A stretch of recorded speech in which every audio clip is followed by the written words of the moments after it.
Alhamdulillah, wassalatu wassalam ala rasulillah, wa ala alihi wa sahbihi wa man wala, wa ba'd.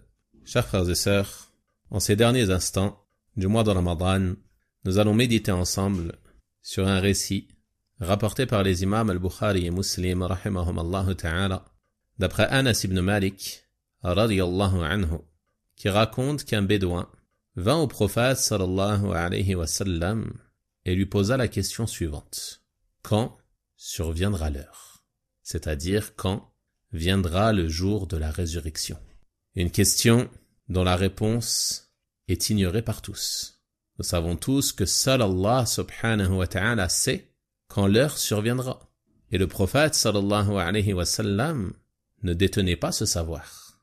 Mais plutôt que de dire à cet homme qu'il ignorait la réponse à sa question, le prophète sallallahu alayhi wa sallam lui a posé à son tour une autre question afin de l'orienter vers ce qui lui est profitable. Il lui a donc dit: et qu'as-tu préparé pour elle? Qu'as-tu préparé pour l'heure? Qu'as-tu préparé pour ce grand jour où tu seras présenté à ton Seigneur? Le bédouin répondit alors: l'amour d'Allah et de son messager sallallahu alayhi wa sallam. Il répondit de cette manière spontanément. Et dans une autre narration, il dit: je n'ai pas préparé pour elle beaucoup de jeûnes, ni beaucoup de prières, ni beaucoup d'aumônes, mais j'aime Allah et son messager, sallallahu alayhi wa sallam. Donc on voit que cet homme n'était pas un grand dévot. Il ne passait pas forcément son temps dans l'adoration d'Allah subhanahu wa ta'ala à titre surérogatoire. Mais il aimait Allah subhanahu wa ta'ala et son prophète sallallahu alayhi wa sallam d'un amour véridique, d'un amour qui le poussait à accomplir ses devoirs en religion, à faire ce qui lui incombe parmi les œuvres. Le prophète sallallahu alayhi wa sallam, à l'écoute de cette réponse, lui dit alors: tu seras avec ceux que tu as aimés. Tu seras avec ceux que tu as aimés. Anas, radiyallahu anhu, qui est le rapporteur de ce hadith, dit alors: nous ne nous sommes jamais réjouis comme nous nous sommes réjouis de cette parole du prophète sallallahu alayhi wa sallam: tu seras avec ceux que tu as aimés. Puis il dit radiyallahu anhu: quant à moi, j'aime le prophète sallallahu alayhi wa sallam et Abu Bakr et Omar, et j'espère être avec eux en raison de l'amour que j'ai pour eux, même si je n'accomplis pas les mêmes œuvres qu'ils ont accomplies. On tire donc de ce récit différentes leçons bénéfiques. Parmi elles, premièrement, il y a le fait que le moment de la venue de l'heure fait partie d'al-ghaib, de la science de l'imperceptible, qui n'est su que par Allah subhanahu wa ta'ala.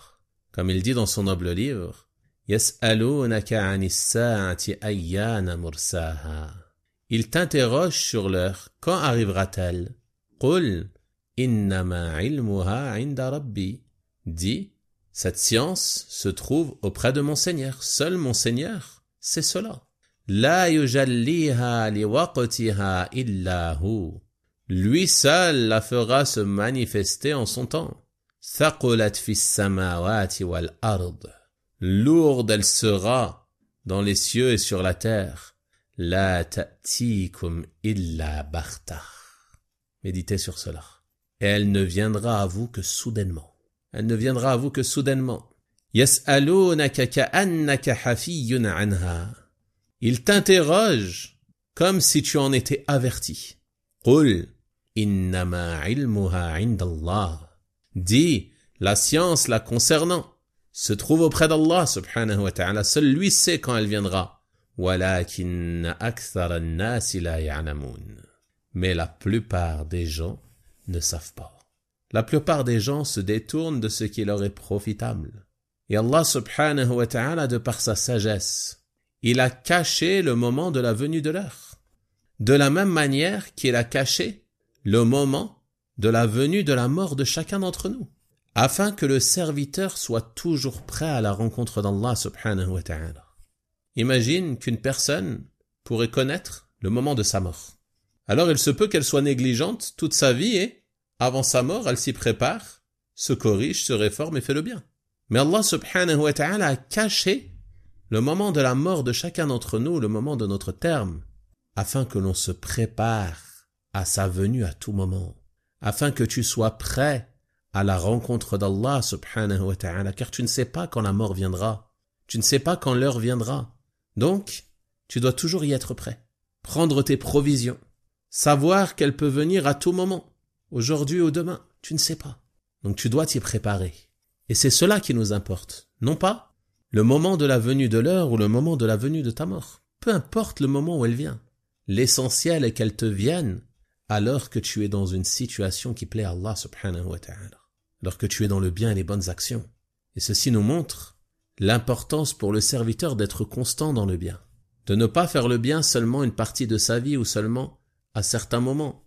Ou, comme certains le font, seulement durant le mois de Ramadan. Puis une fois le mois de Ramadan terminé, il retourne à l'insouciance ou pire encore au péché. Non. Sois un adorateur d'Allah, ne sois pas un adorateur de Ramadan. Allah subhanahu wa ta'ala est le vivant qui ne meurt jamais. Allah subhanahu wa ta'ala, tu te dois de l'adorer tout au long de l'année, pas seulement durant le mois de Ramadan. Et si tu souhaites que la mort te vienne, alors que tu es dans une situation qui plaît à Allah subhanahu wa ta'ala, dans une œuvre de bien, dans l'adoration, certains disent, j'aimerais mourir en soujoud, j'aimerais mourir en prière, j'aimerais mourir de telle ou telle manière. Eh bien, sois constamment dans les œuvres de bien. Fais en sorte que ta vie tout entière soit bien et bonne action afin que la mort te vienne dans cette situation. Car si tu es constamment dans l'insouciance, constamment dans les péchés, constamment loin des adorations, que tu délaisses le bien et les bonnes actions, que tu es négligent tout au long de l'année, que la mort te vient. Que la mort te vient pendant un péché, que la mort te vient lors d'un moment d'insouciance, alors que tu n'es pas prêt. Donc prépare-toi à ce moment. C'est ça le plus important. Et c'est pour cela que le prophète sallallahu alayhi wa sallam a orienté cet homme et lui a dit « Et qu'as-tu préparé pour elle ?» C'est ça qui t'importe. Qu'as-tu préparé pour ce moment? Qu'as-tu préparé pour le moment de ta mort? Est-ce que tu as pris tes provisions? Est-ce que tu as avec toi de nombreuses bonnes actions? Ou alors est-ce que tu portes le fardeau lourd de tes péchés? Prépare-toi à ce moment. Prépare-toi par un repentir sincère, par un retour véridique à Allah, un retour constant. Et on tire de cela un autre bénéfice de cette question que le prophète sallallahu alayhi wa sallam pose à cet homme, qui est que lorsqu'une personne pose une question, si la réponse à cette question n'est pas ce qui va lui profiter, on doit l'orienter vers ce qui sera profitable pour elle. Regardez ici, si le prophète sallallahu alayhi wa sallam avait seulement dit « je ne sais pas », le bédouin ne serait pas reparti avec un grand enseignement. Mais le prophète sallallahu alayhi wa sallam, de par sa sagesse, sa bonne pédagogie, il a écarté cet homme de ce qui ne lui était pas utile et lui a donné une réponse au sujet de ce qui lui profite et ce qui lui incombe, plutôt que de développer un sujet qui ne le concerne pas. Et ça, c'est la bonne pédagogie du messager d'Allah sallallahu alayhi wa sallam. Il lui a donc dit « Et qu'as-tu préparé pour elle ?» afin d'attirer son attention sur ce sur quoi il doit réfléchir et lui rappeler que ce qui compte est de préparer ses provisions pour ce moment et non pas de savoir à quelle date ou à quel moment viendra l'heure. Et ceci nous amène aussi sur un autre bénéfice et une autre leçon tirée de ce récit, qui est que le musulman, lorsqu'il souhaite poser une question, il doit veiller à poser des questions sur ce qui lui est utile. Ne pose pas toute question qui te passe par la tête. Mais avant de poser une question, demande-toi si la réponse va te permettre de te rapprocher d'Allah. Est-ce que la réponse va t'être utile? Est-ce que c'est une chose qui va te profiter et t'aider dans ta relation avec ton Seigneur subhanahu wa ta'ala? Si c'est le cas, alors pose la question. Mais si c'est une chose dont la science ne t'ajoutera rien et le fait d'ignorer cette question ne te retirera rien, alors délaisse cette question, elle n'est pas utile. Délaisse cette question, elle n'est pas utile, mais pose des questions sur ce qui t'est profitable et ce qui te permet de te rapprocher davantage d'Allah subhanahu wa ta'ala. Ensuite, parmi les leçons bénéfiques à tirer de ce récit, et c'est certainement la leçon la plus immense, il y a le fait que aimer les gens vertueux, aimer les prophètes et les messagers alayhimus salatu wassalam, aimer leurs suiveurs, chacun en fonction de son rang et de son degré, ceci fait partie des plus grandes causes pour être en leur compagnie au paradis. Donc ceci t'encourage à aimer les gens vertueux. Tu aimes les prophètes et les messagers alayhimus salatu wassalam. Tu aimes leurs suiveurs. Tu aimes les compagnons radiyallahu anhum. Abu Bakr et Omar, comme a mentionné Anas, qui sont les meilleurs des hommes de cette communauté, après le prophète sallallahu alayhi wa sallam. On se doit d'aimer les compagnons. Aimer les compagnons fait partie de la foi.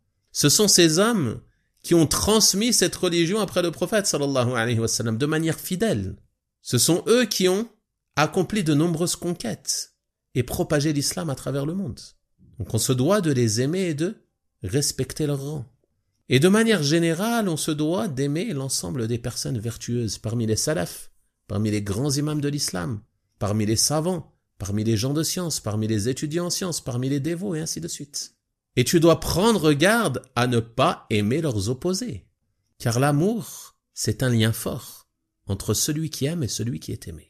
Et l'amour, généralement, il pousse celui qui aime à imiter et à suivre celui qui est aimé. Il cherche à lui ressembler. Il cherche à agir comme lui, à adopter ses comportements, ses caractères et ainsi de suite. Car l'amour véridique est forcément accompagné du suivi. Donc ceci nous démontre deux choses. Premièrement, le danger d'aimer les gens pervers, les gens corrompus. Et regardez la situation de la jeunesse musulmane aujourd'hui. Beaucoup d'entre eux vouent leur amour à des gens corrompus. Parmi les footballeurs, parmi les chanteurs, parmi les acteurs ou maintenant les youtubeurs ou les streamers ou je ne sais quoi. Et cet amour, il les pousse à quoi?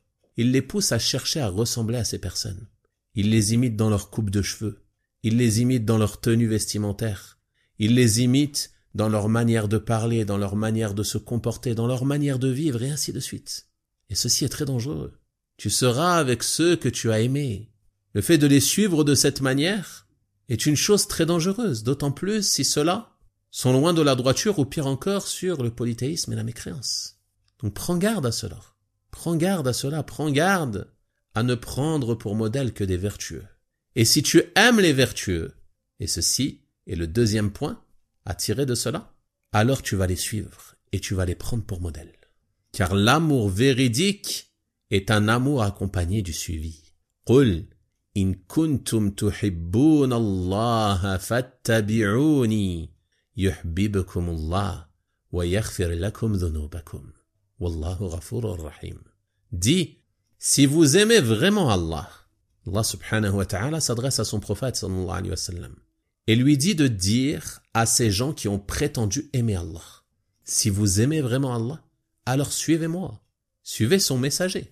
Tu ne peux pas prétendre aimer Allah et ne pas suivre son messager. Et de la même manière, tu ne peux pas prétendre aimer le prophète sallallahu alayhi wa sallam. Dire al-Habib ou je ne sais quoi, comme beaucoup de personnes le font, alors qu'elles sont loin de sa sunna. Si tu l'aimes, comme tu le prétends, alors suis-le. Comment tu peux prétendre aimer un homme et ne pas vouloir lui ressembler? Tu prétends aimer un homme qui avait une longue barbe et toi tu préfères te raser ou tailler ta barbe. Ceci n'est qu'un exemple. On a mentionné l'exemple des jeunes qui suivent les joueurs de foot ou je ne sais quoi et qui imitent leur coupe de cheveux. Et toi tu aimes le prophète sallallahu alayhi wa sallam et tu ne veux pas lui ressembler. Ceci montre une défaillance dans cet amour.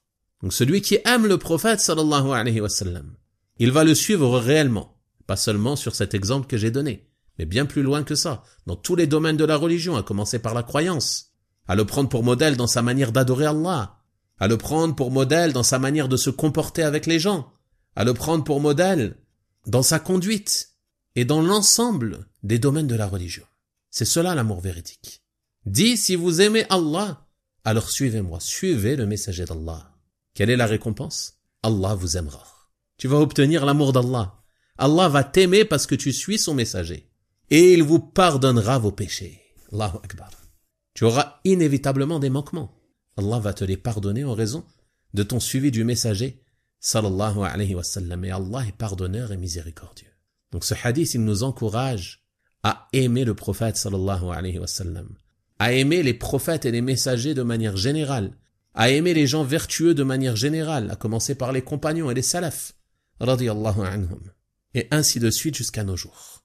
Et cet amour doit nous pousser à les suivre et à emprunter leur chemin, à emprunter la voie de la droiture, à suivre l'islam authentique et à entrer pleinement dans cette religion en la mettant en pratique de la manière la plus complète, comme notre Seigneur aime et agrée.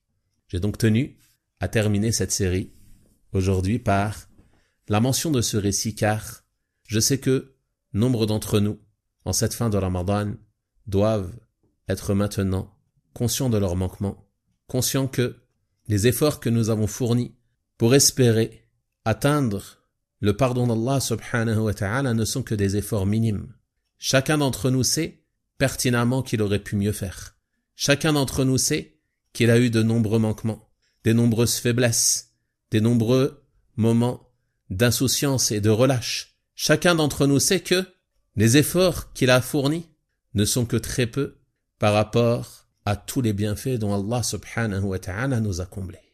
Mais comme l'a dit cet homme, nous n'avons pas préparé beaucoup de jeûnes, pas beaucoup de prières, pas beaucoup d'aumônes, mais nous espérons faire partie de ceux qui aiment Allah et son messager d'un amour véridique. Et on demande à Allah subhanahu wa ta'ala de placer dans nos cœurs l'amour véridique de notre Seigneur et l'amour véridique de son messager Muhammad ibn Abdillah sallallahu alayhi wa sallam, de nous aider à le suivre, de nous aider à le prendre pour modèle et le prendre pour exemple, et de nous aider à accomplir tout ce qui nous incombe vis-à-vis d'Allah subhanahu wa ta'ala et vis-à-vis des gens, et de nous aider à être assidus à cela et fermes sur cette religion jusqu'au jour où nous rencontrerons notre Seigneur. C'est ainsi que se terminent ces assises, et je demande à Allah subhanahu wa ta'ala d'en faire une preuve pour nous, et non pas contre nous au jour de sa rencontre. Ce qui était juste provient d'Allah subhanahu wa ta'ala, et les erreurs et les manquements ne proviennent que de moi et du diable, et je demande à Allah subhanahu wa ta'ala de me pardonner. Wa sallallahu wa sallama wa baraka ala nabiyyina Muhammad wa ala alihi wa sahabatihi ajma'in walhamdulillahi rabbil alamin wa jazakum Allahu khayra.